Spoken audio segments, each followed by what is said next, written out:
Look, everyone! Evelyn Harrington is about to throw the bouquet! My older brother, Ethan, hit my arm on purpose the moment I threw the bouquet. My hand jerked sharply. That bouquet, the ultimate symbol of a fated bond, landed right at the feet of a homeless guy in the corner. Oh my god, look, the Harrington daughter is gonna marry a bum! Don't blame me. Last time you pushed Vivian into the pool in front of everyone. She's been holding a grudge. She just wanted to embarrass you a little during the bouquet toss today. She's just a kid. Don't be mad at her. Relax, it's just for show. I would never actually let you marry a homeless guy. Evelyn just slipped. That toss doesn't count. Let's do it again. He shot Lucas a secret look. Lucas, my childhood friend. I had planned to throw this bouquet to him today. Hearing the familiar name, I looked up on instinct. Lucas was leaning against the railing. He met my gaze, and a flicker of distance passed through his eyes. He straightened up and said in a clear voice, Bouquet toss is all about being fair. Since when do we get a do-over?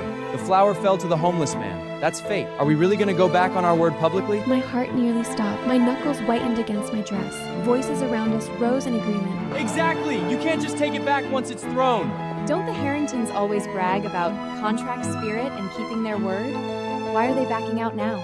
Things broke down completely. Ethan rounded on Lucas, his face thunderous. You grew up with my sister! He literally swore at her 15th birthday party in front of everybody that she was the only one you'd ever marry! How can you say something like this now? A few wolves from the Branch family snickered nearby. Why else? Lucas moved on. I literally saw him yesterday. Lucas took Vivian, the Harringtons' adopted daughter, to the mall to pick out new season bags. I heard Evelyn dragged him here tonight. Honestly, he never wanted to catch that bouquet anyway. I lowered my gaze and forced back the sting of tears. I took a deep breath and stepped forward. My voice was soft, but every word was clear. Who said this coin toss doesn't count? The bouquet landed. This is fate. I accept this marriage. Evelyn, stop being stupid! You are the heiress of the Harrington family.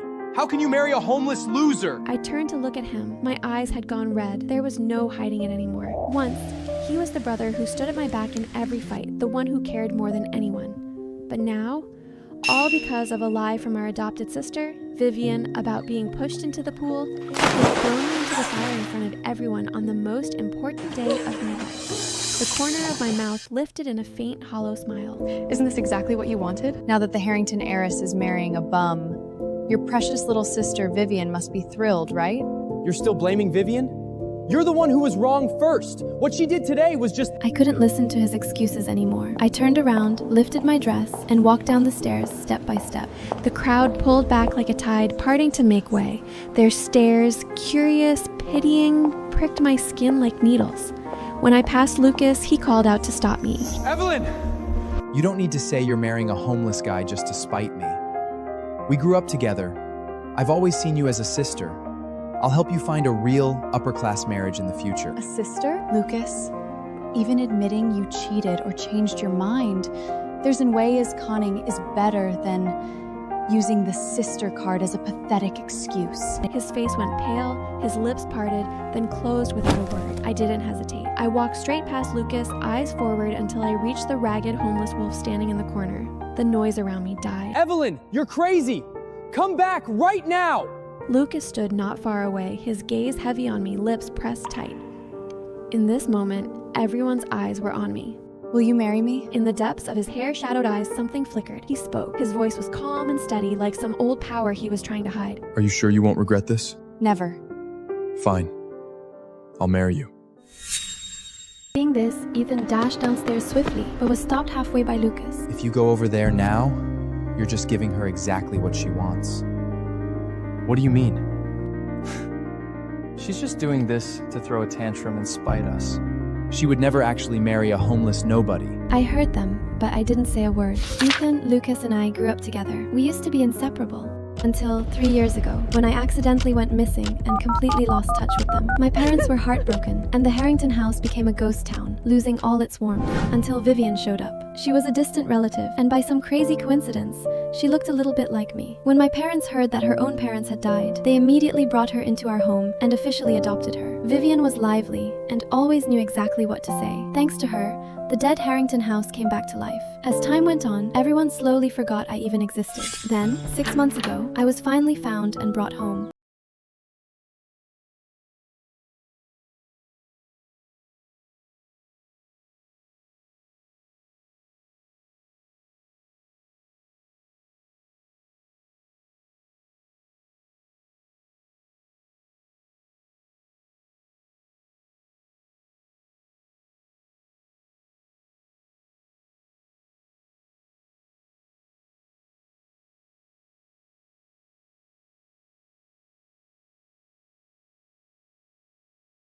You're sweet and lovable.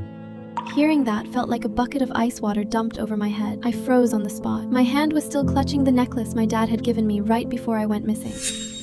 Rumor that the Harrington heiress is marrying a bum spread like wildfire. When I got home, my dad, mom, and Ethan were talking in the living room. This is completely ridiculous. She is dragging our family name through the mud. When Evelyn gets back, don't scream at her. Otherwise, she'll just cause another massive scene and ruin the peace. She's clearly just mad that her brother embarrassed her in public, so she threw a tantrum and said she'd marry a homeless guy. It's all my fault. If Ethan hadn't tried to stick up for me, Evelyn wouldn't have done something so reckless out of spite. Oh, my sweet girl. Ever since she came back, we've made you compromise so much just to keep her happy. You were just playing a harmless joke on her today. It's really no big deal. Vivian, this has nothing to do with you. Don't worry. Evelyn is just trying to punish us. She won't actually ruin her entire life over this. Sweetie, hurry up. Pick your favorite color before Evelyn comes back and tries to steal it from you. Right as the words left my mom's mouth, she caught a glimpse of me standing quietly by the door. The silk scarf dropped onto the table. As our eyes met, everyone's faces twisted into an awkward, uncomfortable silence. If this were the old me, I would have lost my mind and thrown a massive tantrum. I would have screamed at them, demanding to know why they treated me like a thief in my own home. A few days later, I met up with a homeless man at a tiny, low-key cafe. The man sitting in front of me now had a clean, incredibly handsome face. I instinctively glanced at his old hoodie. Miss Harrington, don't recognize me? I had no idea that underneath all that dirt and dust, he looked this good. What's your name?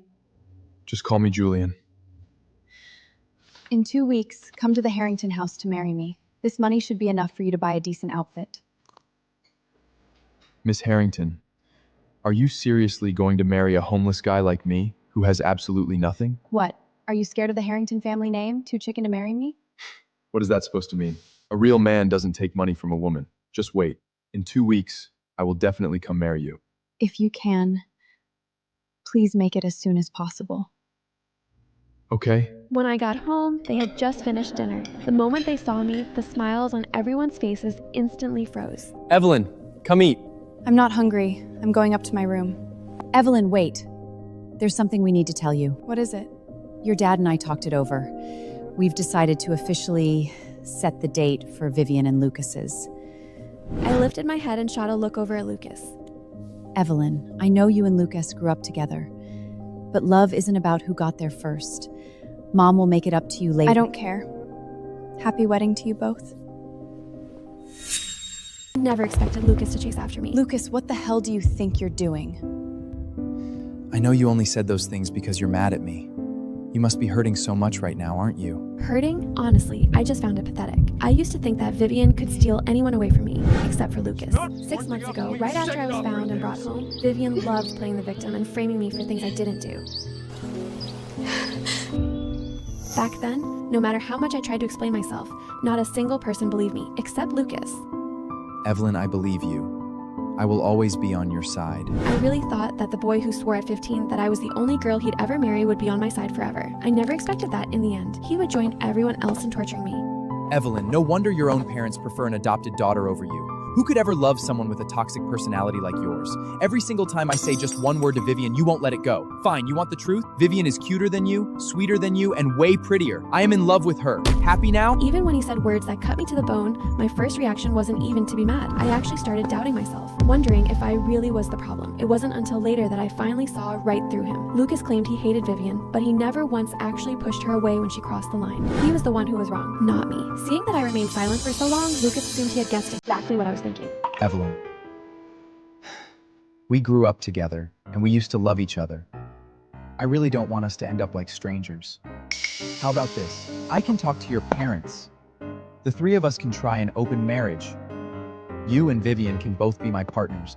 What do you think? But you have to promise me one thing first. Once we're together, you can't keep targeting Vivian like you used to. Get the fuck away from me! Weeks later, it happened to be Vivian's birthday. It was also the day Julian and I were getting married. My dad had managed to suppress the rumors after all, nobody actually believed the Harrington heiress would marry a homeless guy. Even my parents and Ethan thought I was just throwing a tantrum, but they had no idea I was completely done with them. Early that morning, right as I was about to open my door, I heard voices out in the yard. Hurry up. If Evelyn wakes up and finds out we're taking Vivian to Miami for her birthday, she'll freak out and try to stop us.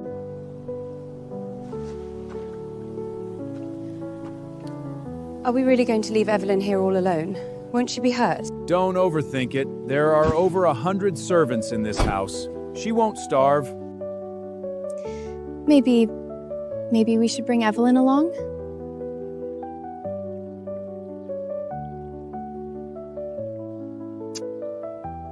Do you even want to have a good birthday or not? When we get back, we'll make it up to Evelyn and apologize to her. Half an hour later, the yard went completely silent.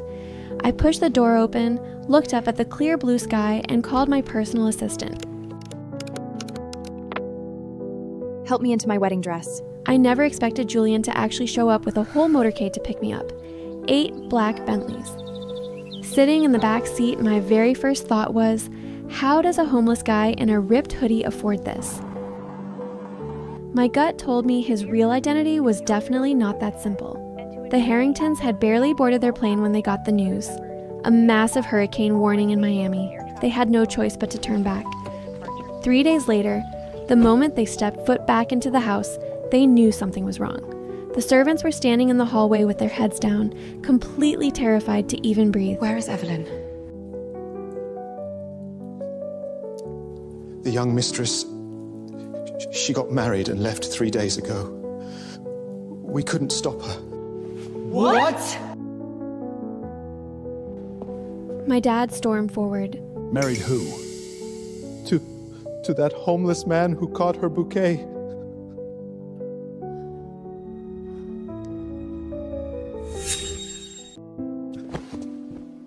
She's insane. How could she be so incredibly stupid? How could Evelyn do something so embarrassing just to get back at us? Vivian turned her head, and Ethan caught a glimpse of a smug smirk on her face before she could hide it. Vivian, Dad is already furious. Stop pouring oil on the fire. Vivian froze. She couldn't believe her brother, who always spoiled her, would snap at her like this. Vivian, tell me the truth. At the charity gala, did Evelyn really push you into the pool in front of everyone? Think very carefully before you speak. Because if I find out you lied to me... I fell in by accident. What? I was just scared you guys would think I embarrassed the family in front of guests, so you framed Evelyn? You told everyone she pushed you into the pool? And you made me get revenge for you? Which made her look like a total fool during the bouquet toss! Vivian, how could you do something like that? Seeing their reactions, Vivian panicked and hid behind my dad. Enough! Vivian was just being childish. It was a harmless joke. It's not that big of a deal. Ethan was stunned. He opened his mouth to argue, but looking at his dad's face, which practically screamed favoritism, the words got stuck in his throat. He couldn't say a single thing. This was just one truth Vivian admitted because she was backed into a corner. What about all the other things he didn't know? Suddenly, he remembered all the times Evelyn had stood there with crying eyes, trying desperately to explain herself to them. But from beginning to end, not a single one of them had ever truly listened to her. Their blind favoritism had already convicted her in their minds. Ethan looked down at his own hands. It hit him like a truck. All these years, his silence was no different from his dad's twisted favoritism. He rented a small duplex apartment out in the suburbs. It wasn't huge, just 2 bedrooms, but it was clean, cozy, and warm. When my dad showed up with a small army of bodyguards, Julian happened to be out. Evelyn! You threw the Harrington family name completely out the window! Get your ass back home right now! I'm married. This is my home now. You don't control me. Married? Without your parents' permission, that wedding means absolutely nothing! You ungrateful brat! Evelyn, don't be mad at your father. He's just worried about you. That's why he's acting out. Setting the family reputation aside, do you really want to suffer in this tiny apartment forever? I know you've always wanted to live in a big house. Last month, Vivian framed me for stealing her favorite limited edition Cartier bracelet. They called me froze every single one of my bank cards. and forced me to spend the entire night locked in the attic during a massive thunderstorm too. Now, when Vivian was the one who screwed up, a pathetic little was enough to wipe the slate clean. Only if you kick Vivian out of the house. No way! Hearing the exact answer I expected, a cynical laugh escaped my lips. Vivian is your sister, Evelyn. We're family. There's nothing we can't move past. Vivian, hurry up and apologize to Evelyn. Evelyn, I'm so sorry. Please just come home with us. Evelyn, I already apologized. Why did you have to hit me? You psycho! Who the hell are you? How dare you touch me? Actually, I should be the one asking you that, Mr. Harrington. Why are you trying to hit my wife on my property? When Julian walked in, I barely recognized him. He swapped his old hoodie for a custom dark gray suit. His messy hair was pushed back, showing his insanely handsome face. He looked like a billionaire king who owned the whole world. My dad froze. Then his eyes locked onto the ring on Julian's finger, the one with the Montgomery family crest. You're a Montgomery? You're the Julian Montgomery? The guy who can crash Wall Street with one finger? 30 minutes later, the Harringtons literally ran away like scared dogs. Only Julian and I were left in the small living room. The air was super awkward and quiet. Knowing he was a top-tier billionaire made me so nervous. I couldn't even look him in the eyes. He seemed to see through my uneasiness. He softened his tone and patiently explained. I run the Montgomery Empire. I was supposed to meet with high-level DC officials, but my political enemies sent mercenaries to kill me. To survive, I dressed up as a New York homeless guy and hid my identity. But they found me anyway. After escaping, I accidentally crashed your wedding reception and passed out. When I woke up, I was holding your bridal bouquet. Then, Julian looked at me deeply. Actually, that wasn't our first time meeting. When I first got to New York and lived on the streets, you walked out of a church in Manhattan. You thought I was a real homeless guy, so you gave me some high-energy protein bars and some cash. He stared at me, looking so hopeful. Do you remember? I thought about it for a second, then shook my head honestly. No. I gave protein bars to way too many homeless guys. The smile froze on Julian's face. He was totally choked by my answer. My ears turned red, but the awkwardness completely disappeared. After we got more comfortable with each other, Julian found 2 wicker chairs and set them up on the small balcony. We sat side by side, feeling the cool night breeze of New York, just chatting about random things. Far away, the neon lights of the Brooklyn Bridge were flashing. Julian told me a lot about his life. He said he grew up inside a giant billionaire empire, completely protected, never suffering for a single second. He was running venture capital at an Ivy League school at 15 and controlled 3 Wall Street hedge funds at 17. He ruled the business world. As I listened, I could totally picture it. A rich, popular teenage prodigy ruling the world with every single rich girl in the city chasing after him. What about you? Who were you before you met me? I was someone who could be thrown away at any moment. I kept talking. My voice was very quiet. It felt like I was telling someone else's story. By the end, my nose felt a little stingy, like I was gonna cry. I raised my hand to rub it, but Julian gently grabbed my wrist. Never again. With me, you will always be number 1. You will be loved with everything I have. No one can ever throw you away again. Evelyn, in a few days, I will give you a massive global wedding that will shock the whole world. I looked up at him. The stars in Julian's eyes were brighter and warmer than the ones in the sky. Right then, I felt my heart skip a massive beat. This morning, the weather was perfect. I went to the mall to pick out some clothes. Right when my fingers touched a premium white silk dress, a bratty, annoying voice came from behind me. We want this dress. Take my card. I turned around. Of course, it was Vivian. Evelyn, I have a big party next month. I need a high-fashion dress like this to stand out. I gripped the dress tightly, refusing to give in even an inch. While we were pulling back and forth, there was a sudden noise at the door. The store manager was bowing like crazy. Mr. Lucas. I looked up and saw Lucas standing at the door. His eyes scanned me and Vivian. He frowned, then looked at me, his voice super commanding. Evelyn, just give it to Vivian. It's just a dress. Why should I? Did you forget what I told you before? If you want to move into the apartment I bought for you, the only rule is to stop targeting Vivian. Now you're fighting over a dress? What if the paparazzi take pictures of this? Everyone's mouth in this city glued shut. Lucas actually didn't know I was married yet. Right when I was about to explain, a familiar male voice came from behind me. Oh? I didn't know my wife was planning to move into your private apartment. Lucas spun around, his face completely freezing. What did you say? Mr. Lucas just flew back from overseas, so your news is lating. You probably haven't heard the biggest story in New York. A few days ago, Evelyn married me. Hearing him call me Lucas's perfect gentleman face completely shattered. His hands clenched into tight fists at his sides. Then he thought of something and glared at Vivian. Is what he's saying true? He's the homeless guy who caught Evelyn's bouquet. He's also the ultimate boss of the Montgomery family. Evelyn, you actually married him? Before I could say a word, Julian stepped right in front of me, completely blocking Lucas's view. You like this dress? Buy it. If that's not enough, buy every single high-fashion dress in this store that fits her size for the entire season. Then, he called over the shocked manager and paid for it effortlessly. When Julian and I left, Lucas was still frozen like a statue in the middle of the luxury store, completely dead inside. He just kept mumble-crying to himself over and over. How is this possible? I'm the one she loves the most. How could she ever leave me? 2 weeks later, there was a top-tier political and business gala. Julian was obviously invited. I didn't really want to go to that annoying political social thing, but he begged me at home like a giant puppy. Good wife, do you really have the mart to watch your handsome husband face those old Washington foxes all alone? He leaned close to me, his handsome face looking playfully sad. Plus, are you really that safe leaving me alone? What if some senator's daughter tries to hit on me? I laughed out loud, pinched his waist angrily, and finally agreed to go with him. The moment we walked into the ballroom, every single VIP in the room stared at us. Their gossiping voices floated over the symphony music. Did you hear? The oldest daughter of the Harrington family threw her bridal bouquet to a homeless guy. Who knew that guy was actually Julian Montgomery, the biggest billionaire on Wall Street? Right? The White House officials wanted him to marry a politician's daughter, but this billionaire king announced to everyone that he's only marrying Evelyn. It's literally like a Hollywood movie. But some jealous rich girls whispered with pure saltiness. So she just magically became the first lady of the Montgomery Empire? In the eyes of old money, a quick marriage with no family background means absolutely nothing. I squeezed Julian's hand tighter. He felt my anxiety, and he gently patted the back of my hand, giving me endless comfort.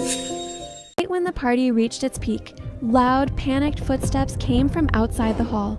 Oh my God! Someone pushed young Master Leon of the Montgomery family into the lake! The whole ballroom went dead silent.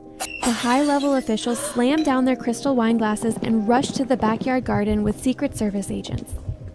As soon as we rounded the marble arch, we saw the lake surrounded by the billionaire's private bodyguards. Walking closer, I saw Vivian and Ethan being pinned to the ground by 2 bodyguards. What happened? Sir, when the young master fell into the water, only Vivian and Ethan were around the lake. We caught him on the spot. Shh.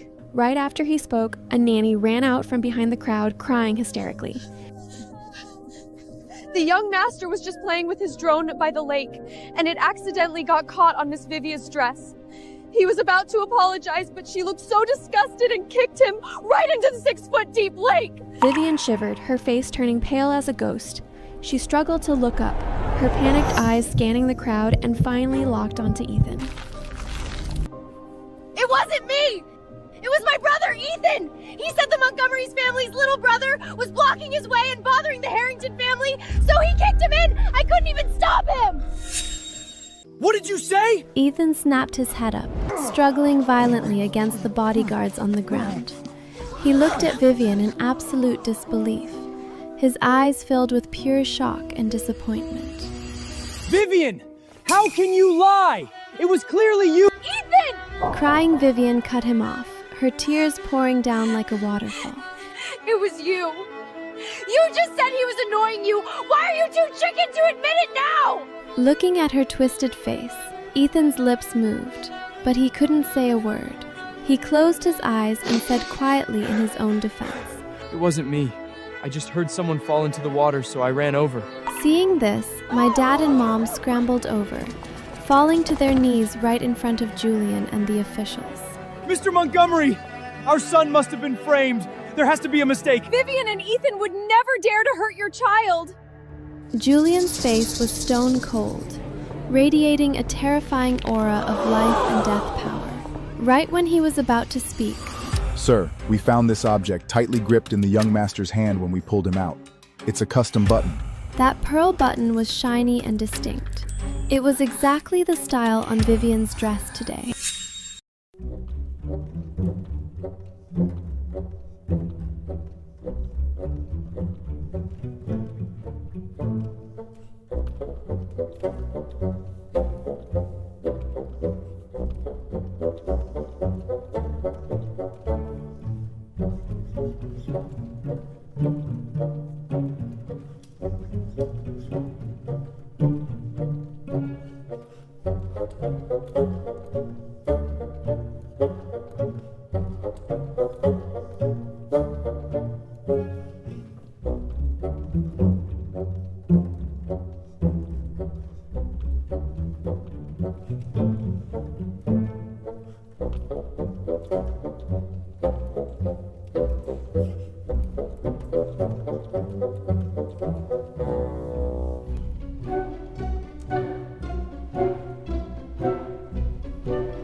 Later, I was getting ready to leave New York with Julian to go to his overseas headquarters to handle the Billionaire family's assets. Our luxury convoy arrived at the airport entrance. Suddenly, a familiar scream came from outside. It carried a loud crying sound, hitting my ears over and over. Your dad and mom were wrong. Evelyn, please come back and look at us. We were really wrong. I looked out through the car window. The two old people were stopped by black-suited bodyguards. Because they went bankrupt, they were now living on the streets. Their hair seemed to turn completely white overnight. Their figures looked so small and helpless in the cold New York wind. I stared at those two familiar figures, remembering all the days and nights in the Harrington mansion. All those memories of being ignored and falsely accused rushed back like a tidal wave. But surprisingly, I didn't feel any pain anymore. My heart was just completely dead and calm. Finally, I looked away and left the city forever.